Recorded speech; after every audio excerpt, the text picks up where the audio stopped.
For most of human history, money was tied to something real. Land, gold, labor, energy. Something you couldn't just make out of thin air. Fiat currency is actually the exception, not the rule.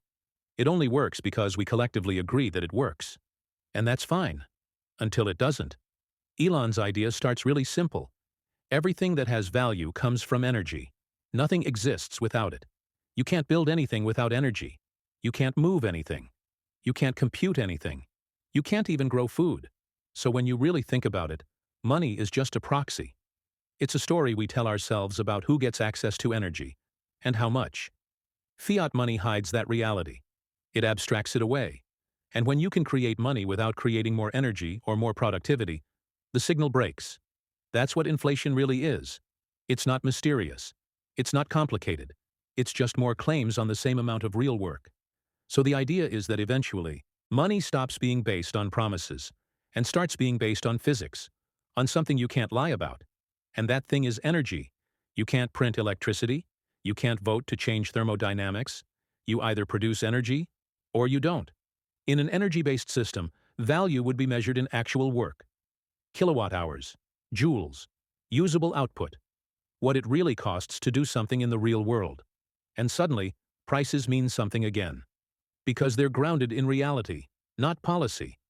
This only becomes possible now because technology finally caught up. We can measure energy in real time. We can track it. We can verify it. We can move value digitally across the world instantly. So money becomes a claim on future energy, not a claim on trust. What's interesting is how incentives change. Efficiency becomes wealth. Better batteries, better grids, better generation. All of it directly increases real value.